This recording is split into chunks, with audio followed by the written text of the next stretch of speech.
Nobody's allowed to complain about the characters staying and waiting for anomalies to scare them, because if you play the game, you know you'd be doing the exact same thing out of curiosity.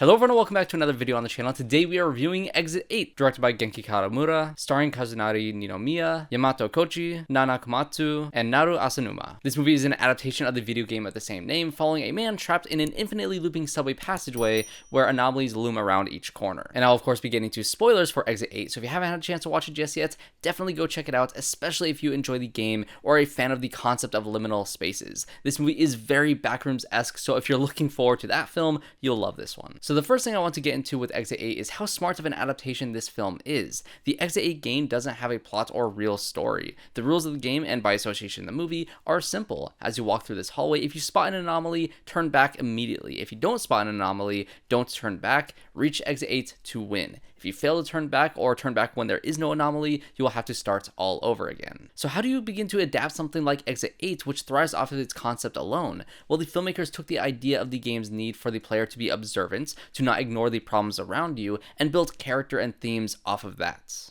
同じこと繰り返してそっちの方が地獄みたいで Kazunari Ninomiya plays the lost man, our lead character, and the setup for his character is pretty simple. While on a train, he hears a baby crying with their mother desperately trying to calm them. A man on the train then begins to berate her for not being able to keep her child quiet, but no one, including our lost man, does anything to stop this woman from being harassed over something completely out of her control. When he receives a phone call from his girlfriend, or I guess ex, their relationship status is very much on the brink of collapse at this point in the movie, so she breaks the news that she is pregnant. The lost man at this point not only gets lost in the subway, taking him to the infinitely looping passageway, but he's also lost in his own life, not knowing if potentially having a child is a good or a bad thing, whether or not he would be suited to take on the role of a father that you find out throughout the film he never had a proper role model for. The film's themes of absentee fatherhood, stemming from the moment where he lets that man harass the mother, all tie into the idea that if this lost man ignores the problems around him or the anomalies, he will end up right back to where he started, not learning or growing past where he is at the beginning of the story. I love that this film takes this direction. They easily could have just had some random characters with problems in his life end up in this liminal space, desperate to get back to his family or whatever, without those problems tying in thematically with the concept of the game. But the filmmakers chose to go a step further by diving into such themes. This is also a Japanese film, so these themes also tie into the current population crisis in Japan, which also makes complete sense in context of the film. So by adaptation standards, this film adds a really interesting story to a game with no such thing, which is great for this transition into this medium. But the film also has no shortage in its ability to be faithful to the game itself. The opening has a first-person POV, which very much felt like the video game, and for those who played the game, you immediately recognize the hallway the second the lost man entered it. The production design absolutely nailed the design of this hall, from its cold, sterile white tiles, to the posters on the wall, to the order of the doors and vents to the right. And this includes the look of the walking man, whose casting was spot on. There are two additions. When turning the corner, the film added lockers and a photo booth, which was used in a couple added anomalies, but for the most part, everything about the gameplay of this movie was incredibly faithful.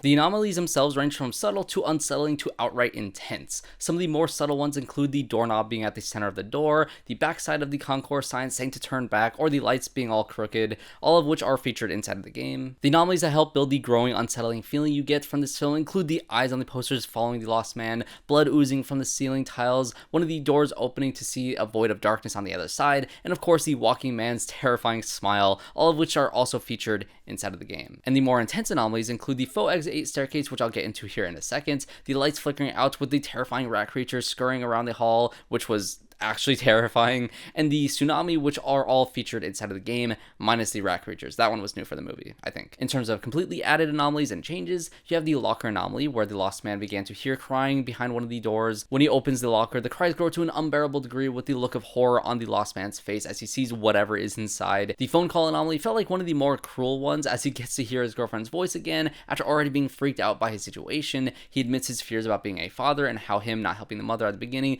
really scared him. But it is revealed that the woman we've been seeing is standing in the hallway beside him as the number on the wall resets back to 0, taking away all hope he felt during that conversation.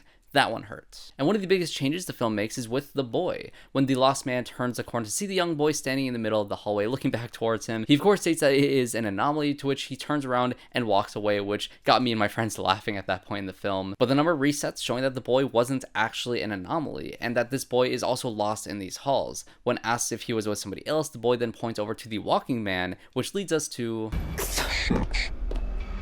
7. You have no idea how excited I got when the camera began to follow the walking man.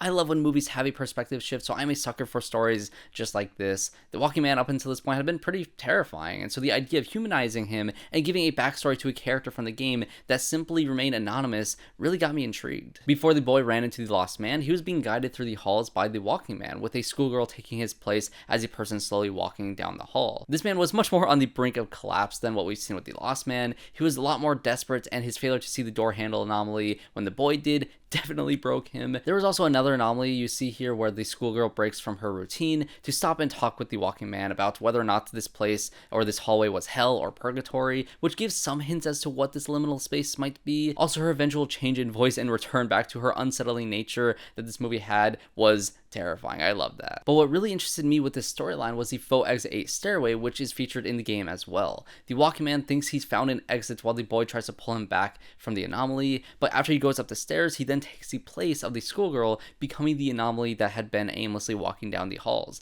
alluding to him being forever trapped in this purgatory, essentially. And that really recontextualizes every single time you see this character, because you see him walking through this hall with a blank expression, not really feeling anything, and I just wonder, like, how empty is his soul now at this point? How lost is he truly in this purgatory? I think it's actually a really sad way to explain that presence inside of this hallway, which then would go on to everybody else that goes into this hallway, and the next person that gets trapped in here, and the next person to walk up that staircase will then take his place and be forever trapped there as well. It's a really interesting idea. We then of course loop back to the moment where the boy met the lost man, which leads us to 7, 6, 5,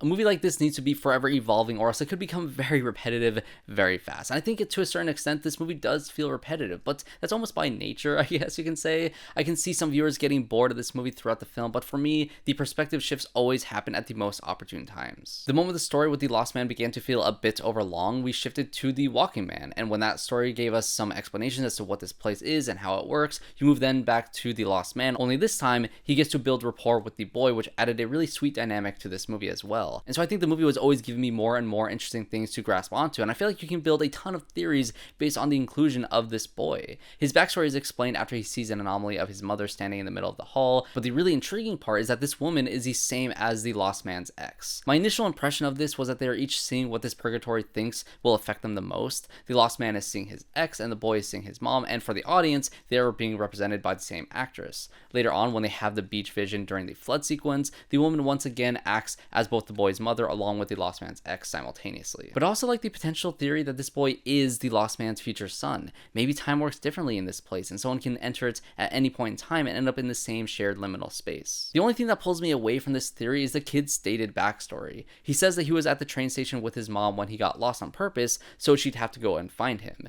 He also says that he never met his dad, to which the lost man says that he never did either. So if the boy is the future son of the lost man, does that mean that the lost man never gets out of this purgatory? The film's ending does loop back to the beginning of the story. After the flood, the kid makes it to exit 8 alone, after the lost man helps him on top of the concourse sign to stay safe as he's being swept away by the water, so the kid does make it out supposedly. Soon after, the lost man wakes up and continues on to exit 8 himself. You see him finally exit this hall, only to get on the same train he was on at the beginning of the film, seeing the same woman being berated by the same angry man on the train. Only this time, he takes out his earpod and moves towards the woman to help, alluding to him having learned his lesson to not ignore the anomalous problems in his life. Some of the friends I watched this movie with walked out thinking he ended up right back where he started at the beginning of this loop, doomed to repeat it all over again, that the flood got to him and reset his story like inside of the game. And so I think you can take that ending as the more pessimistic one, but to me, I decided to be more of an optimist, to think that, it showed that he did get out and that he's prepared to be a better father, having learned from the boy and from this entire experience he had inside of this purgatory that he did manage to escape.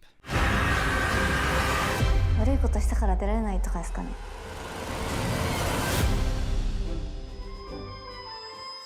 And that's where I'll pass it off to you guys. What do you guys think of the ending for Exit 8 and the film overall? If you're a fan of the game, do you love how clever of an adaptation this movie was like I did? Did the unsettling tone get under your skin? Who do you think the boy really is? And did the lost man get found by the end of the story? Let me know in the comment section down below. And as always, if you did enjoy this review, make sure to leave a like and subscribe to the channel to see more videos just like this. I will be talking about the backgrounds when that film is released, along with all the other great films we have right around the corner. So thanks everybody for watching, and I hope to see you all in my next one.